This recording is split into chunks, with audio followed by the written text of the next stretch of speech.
नमस्कार जी, बहुत बहुत स्वागत है आप लोगों का हमारे इस मॉर्निंग बुलेटिन में। Good morning one and all. पूरे हिमाचल को मेरा सुबह का नमस्कार। मैं संजीव शर्मा हूं और आप पंजाब केसरी टीवी का मॉर्निंग बुलेटिन देख रहे हैं। देर रात 9:30 बजे से लेकर अब तक जो भी अपडेट है वो लेकर हम हाजिर हैं। आज किन खबरों पे हमारी नजर रहनी चाहिए वो भी आपको बताएंगे।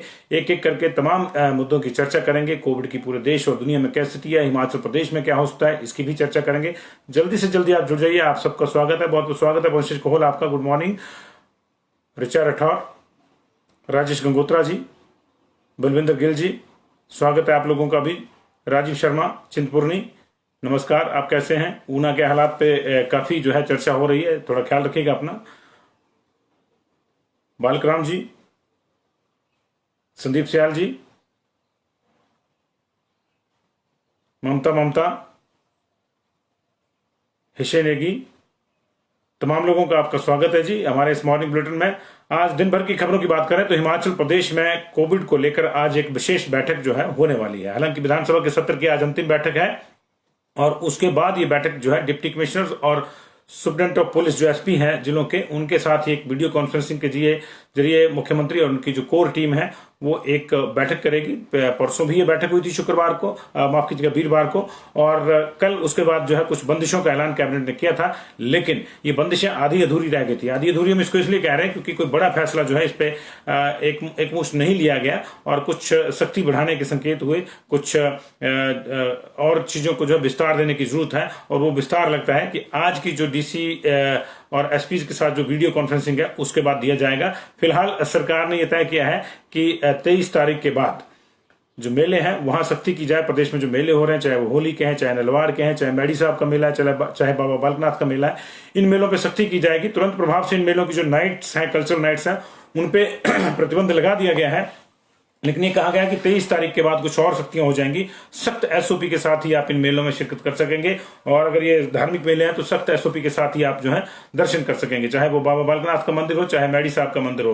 होली आप नहीं मना पाएंगे बाहर जाके। ऐसी स्थिति में सुजानपुर, पालमपुर, यहाँ के जो होली मेले हैं, पालमपुर का होली मेला जो है वो प्रसिद्ध है। सुजानपुर का होली मेला राष्ट्रीय स्तर का है, नेशनल लेवल का उसको दर्जा मिला हुआ है। इन मेलों पर संशय पैदा हो गया। हालांकि इन मेलों को लेकर कल कैबिनेट की बैठक में कुछ खास नहीं कहा गया था, कोई स्पष्ट चीज नहीं कही गई थी, लेकिन क्योंकि अभी मेले होने हैं, 26-27 से इन मेलों को शुरू होना है, ऐसी स्थिति में आज की वीडियो कॉन्फ्रेंसिंग अहम है और ये माना जा रहा है कि इन मेलों पे भी रोक लग जाएगी। ये मेले नहीं हो पाएंगे क्योंकि सरकार ने कल कैबिनेट में ये जरूर कह दिया था कि आप होली मनाने के लिए घर से बाहर नहीं निकल पाएंगे। आप होली मनाइए, उसमें कोई दिक्कत नहीं है, लेकिन अपने ही घर वालों के साथ, अपने ही परिवार वालों के साथ, अपने ही घर के कैंपस में ही आप मना पाएंगे।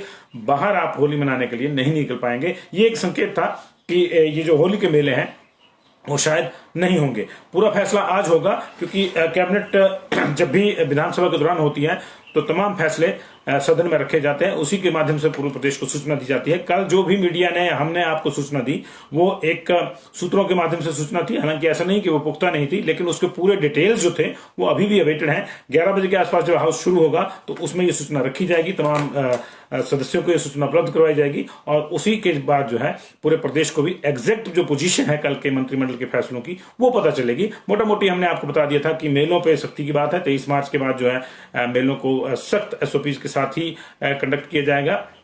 लंगर व्यवस्था को लेकर जो है जो प्रशासन लंगर लगाता है उसके अलावा कोई निजी लंगर जो है वो अलाउ नहीं किए जाएंगे। मास्क, सोशल डिस्टेंसिंग, इस पे पुलिस सख्ती करेगी। ऊना जिला में प्रशासन ने अपने स्तर पे कह दिया कि 5,000 का मिनिमम जुर्माना वसूला जाएगा। यहां तक कि अगर दुकानदार ने भी अगर मास्क नहीं लगाया और दुकान के अंदर अकेला बैठा है तब भी कोई इफ्स एंड बट्स नहीं चलेंगे, तभी भी कोई एक्सक्यूज नहीं चलेगा कि मुझे जो है सांस लेने में दिक्कत है या मैं अकेला बैठा था। ये तमाम तरह के बहानेबाजियां जो है जब चलान होता तो आती हैं, तो ये बहानेबाजियां जो है नहीं चलेंगी। और अगर किसी को सांस लेने की दिक्कत है तो प्रशासन का कहना है कि वो थोड़ा घर पे रह ले दो कुछ दिनों के लिए। और दुकान और रेडी खासतौर से इन पे नजर रहेगी और इनको सील करने की भी ऊना प्रशासन जो है हिदायत दी है, चेतावनी दी है। तो ऐसी स्थिति में ये जाहिर है कि ऐसा क्यों हो रहा है। ऐसा इसलिए हो रहा है कि देश और दुनिया में लगातार जो कोविड की स्थितियां हैं वो बिगड़ती जा रही हैं। आपको एक छोटा सा डाटा मैं आपको जो है देना चाहूंगा देश और दुनिया का, जो आपको परेशान कर देगा, लेकिन ये निश्चित तौर से जो है इसीलिए इस तरह से जो है ये मामले हो रहे हैं। और अगर हिमाचल दुनिया की बात करें तो दुनिया में लगातार ये मामला बढ़ रहा है। पिछले 24 घंटे में यूरोप में 2 लाख से ज्यादा केसेज आ गए हैं। ऐसी स्थिति में वहां कई राष्ट्रों में लॉकडाउन लग गया है। पिछले कल फ्रांस ने पेरिस समेत 16 बड़े शहरों में एक महीने तक लॉकडाउन की घोषणा करी थी। उधर भारत की अगर बात करें तो मध्य प्रदेश सरकार ने एक बड़ा फैसला लिया था। जबलपुर, इंदौर और भोपाल में हर संडे को, कल ये रात को ये खबर आई थी कि सिर्फ संडे को वहां जो है लॉकडाउन होगा, लेकिन अब हर संडे को होगा। यानी हर शनिवार को रात के 10 बजे से लेकर सोमवार के सुबह 6 बजे तक टोटल इन शहरों में कंप्लीट लॉकडाउन रहेगा। किसी को बाहर निकलने की अनुमति नहीं होगी। बहुत ज्यादा आवश्यक वस्तुएं जो होंगी उनको वितरित करने के लिए सरकार एक टीम बनाएगी, जैसे पहले लॉकडाउन बनी थी उस तरह से बनेगी। लेकिन 10 दिन में पूरे देश में कोरोना के संक्रमण की जो रफ्तार है वो दोगुना हो गया है। एक ही दिन में पिछले कल 24 घंटे में 41,000 केस आए थे और ये 111 दिन के बाद, लगभग 3.25 महीने के बाद सबसे बड़ा नंबर था। यानी मिड नवंबर और मिड दिसंबर के बाद जो है ये सबसे बड़ा संक्रमण का आंकड़ा है। और 40,906 मामले 24 घंटे में आए हैं। इनमें से 23,623 ठीक हुए हैं और 188 की मौत हो रही है। और इस तरह जो है 17,000 केसेस की बढ़ोतरी हुई है एक ही दिन में। यानी 24 घंटे में 17,000 नए एक्टिव केसेज आ गए हैं।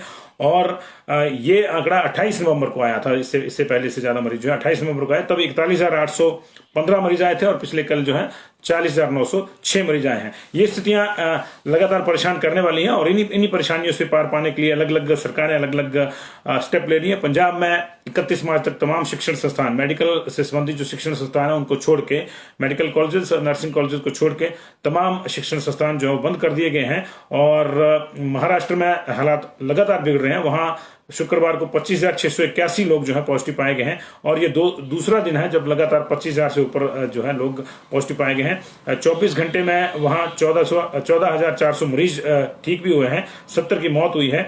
और इस तरह से राज्य में अब तक जो है 24 लाख से अधिक लोग संक्रमण की चपेट में आ चुके हैं। इनमें से 21 लाख मरीज जो है ठीक भी हो चुके हैं। यानी एक्टिव मरीजों की संख्या जो है 3 लाख के आसपास अभी है और 53,000 लोगों की डेथ हो चुकी है महाराष्ट्र में। अभी इस समय जो है एक्टिव मरीज 1,70,000 वहां पे हैं। उधर पंजाब की स्थितियां लगातार खराब हो रही हैं। डेली वहां तीसरे दिन लगातार 2,000 से ऊपर केसेज आए हैं। शुक्रवार को यहाँ 2,470 लोग जो हैं वो पॉजिटिव आए हुए हैं। इनमें जलंधर, होशियारपुर, अमृतसर, लुधियाना में संख्या लगातार बढ़ रही है और ऐसी स्थिति में परेशानी है।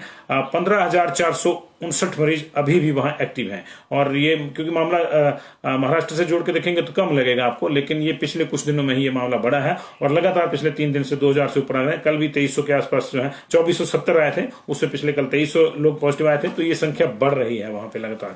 हिमाचल प्रदेश की अगर बात करें तो हिमाचल प्रदेश में भी कहीं से राहत नहीं है।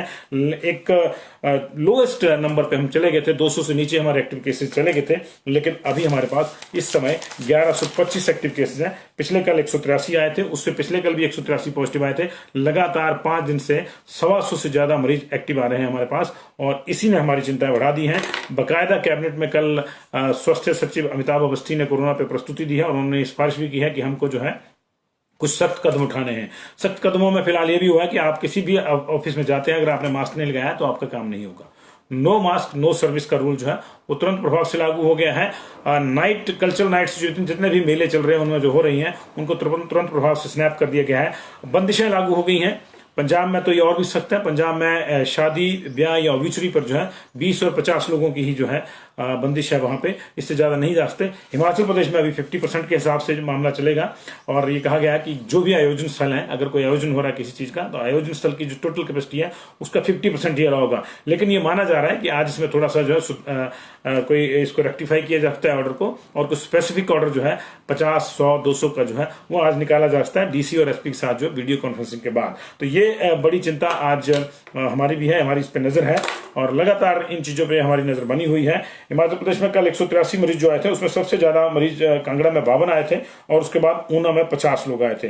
28 लोग सोलन में भी आए थे, 20 लोग शिमला में पॉजिटिव आए थे। इसके अलावा 9 बिलासपुर में, 5 हमीरपुर में, देर रात 3 और आए थे। हमीरपुर में 8 हो गए जिनको आज जोड़ा जाएगा बुलेटिन में। कुल्लू में 5, मंडी में 8, लोग जो है वो पॉजिटिव आए और सिरमौर में 6 लोग पॉजिटिव आए थे। बहुत से केसेज अभी पेंडिंग हैं। 5,596 सैंपल कल लिए गए थे, यानी 5600 मान लीजिए इनको राउंड फिगर में। ये बहुत कम सैंपलिंग है, 10,000 के टारगेट के मुकाबले 5600 सैंपलिंग ली गई थी और उसमें 427 पेंडिंग थे। जो अभी 2 बजे की जो रिपोर्ट आती है उसमें ये सारी चीजें आएंगी। 3 लोगों की डेथ हुई थी, 2 लोग इसमें से जो है वो आईजीएमसी में उन्होंने दम तोड़ा। इनमें एक अर्की के रहने वाले थे 57 ईयर्स के मेल, जिनको 13 तारीख को पॉजिटिव पाया गया था। एक बिलासपुर के रहने वाले थे, इनको भी आईजीएमसी में ही पॉजिटिव पाया गया था। ये 73 साल के थे।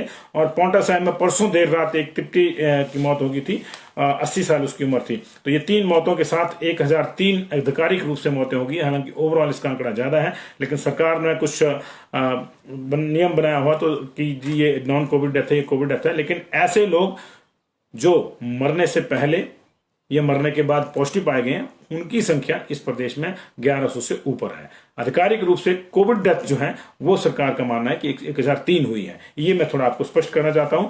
अभी इसी महीने की बात करें तो आज पूरा साल एक तरह से हो जाएगा। 20 मार्च को हमारे पास जो है वो पहला मामला सामने आया था और आज भी 20 मार्च है। और एक साल के भीतर 60,389 10,389 लोग अब तक पॉजिटिव आ चुके हैं।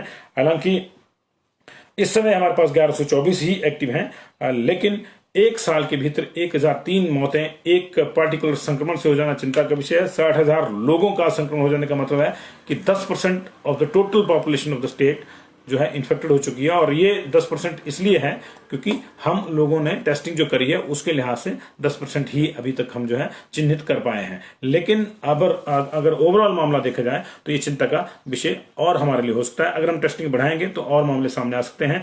फिलहाल सख्त प्रावधानों को जो है लेकर आज बैठक होनी है और उसमें कुछ फाइनल फैसला होगा। आज विधानसभा का सत्र जो है साइनेडाई हो जाएगा, अनिश्चित काल के लिए स्थगित हो जाएगा बजट पास होने के बाद। उसके बाद जब ये बैठक होगी तो माना जा रहा है कि इसमें कुछ और होगा। होली के मेले जो है वो स्थगित हो सकते हैं। एक दूसरी खबर लेते हैं। आरएसएस राष्ट्रीय स्वयंसेवक संघ को आज अपना नया डिप्टी मिल सकता है, जिसको सर कार्यवाह कहते हैं।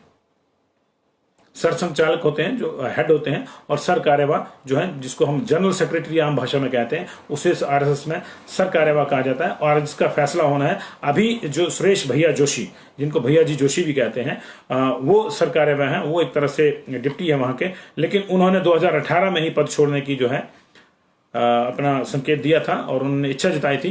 3 साल के बाद ये चुनाव होता है। ये आज बेंगलुरु में ये बैठक हो रही है। 2 दिन की इस बार बैठक होगी। वैसे 3 दिन की बैठक होती है और मार्च के दूसरे या तीसरे सप्ताह में ही होती है, ये तय है। और ये शुक्रवार, शनिवार और संडे को ही होती है। और शनिवार को नए सर कार्यवाह का चयन होता है। सर संचालक का चयन नहीं होता, उसकी सिर्फ घोषणा होती है। उसके लिए कोई इस तरह की प्रक्रिया नहीं अपनाई जाती। और जो सरसंघ चालक हैं वही अपना अगला जो सरसंघ चालक है उसको मनोनीत करके जाते हैं और उसको सबकी सहमति होती है। ऐसी कोई दिक्कत नहीं है, क्योंकि ये मनोनयन जो है एक तरह से अथॉरिटेटिव नहीं होता, ये कैलकुलेटिव होता है पूरा। और इस लिहाज से जो है आज का दिन जो है, पिछले कल बैठक शुरू हो गई थी आरएसएस की, आज का दिन महत्वपूर्ण है। आज क्योंकि एक दिन कट कर दिया गया है कोविड की वजह से। 1100 के आसपास लोग या 1500 के आसपास लोग इसको टोटल लेते हैं, इसमें हिस्सा लेते हैं। लेकिन अभी 450 ही बेंगलुरु में जुटे हैं, बाकी 1000 से ऊपर लोग जो हैं वो वर्चुअली जुड़ेंगे। और 3 साल में ये बैठक, जैसे मैंने आपको बताया, होगी। इसमें यह संभव है कि नए डिप्टी की घोषणा हो जाए। मैं ऐसा इसलिए कह रहा हूं कि यह भी संभव है कि भैया जी जोशी को एक कार्यकाल दे दिया जाए। लेकिन अगर आगे की स्थितियां देखी जाएं, जो स्वर्णिम वर्ष है संघ का, उसको लेकर जो है ये देखना होगा। और जो चुनाव भी आ रहे हैं उसको भी ध्यान में रखना होगा। तो ऐसी स्थिति में जो है ये माना जा रहा है कि अगले कुछ सालों को ध्यान में रखते हुए जो है वो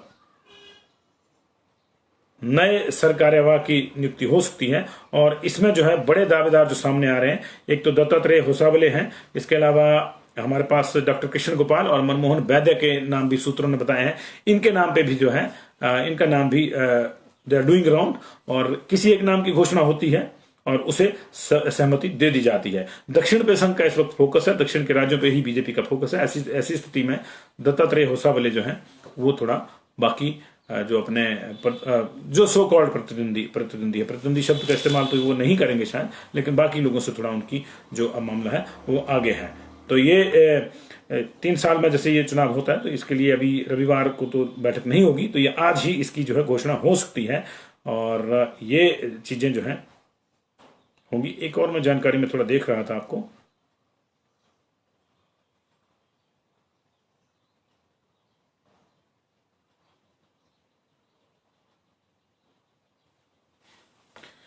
तो चलिए ये संघ को आज अपना डिप्टी मिलता है या नहीं मिलता है ये भी देखना होगा, लेकिन हिमाचल प्रदेश में कुछ और बंदिशें कोविड को लेकर लग सकती हैं, ये तय है, क्योंकि डीसी और एसपी के साथ आज बाकायदा 3-4 घंटे की मिनिमम जो है वो वीडियो कॉन्फ्रेंसिंग मुख्यमंत्री करेंगे। उसके बाद देर शाम तक कुछ बड़े ऐलान हो सकते हैं, उन पर हमारी नजर है। दिन भर जो भी गतिविधियां होंगी उनको हम करेंगे। बजट पास होना है, उसकी भी हम आपको कवरेज लगातार दिखाएंगे। जुड़े रहिए, दिन भर हम आपके साथ चले हुए हैं, तमाम अपडेट्स आपको देते रहेंगे। अगर आपने अभी भी आपको हमारे कार्यक्रमों की सूचना, हमारे लाइव की सूचना, हमारे प्रसारण की सूचना ठीक से नहीं मिल पा रही, तो एक बार फिर से हमारे पेज को लाइक कर दीजिए और अगर YouTube पे आप हमको फॉलो करते हैं तो वहां पे सब्सक्राइबर का बटन दबा दीजिए। जैसे ही हम लोग लाइव आएंगे, जैसे ही कोई हमारी ब्रेकिंग आएगी, तुरंत आपके पास उसकी सूचना पहुंच जाएगी। बहुत बहुत शुक्रिया आप लोगों के जुड़ाव के लिए। दिन भर बाकी खबरों के साथ भी मिलते रहेंगे। अभी इतना ही, शुभ दिन हो आपका।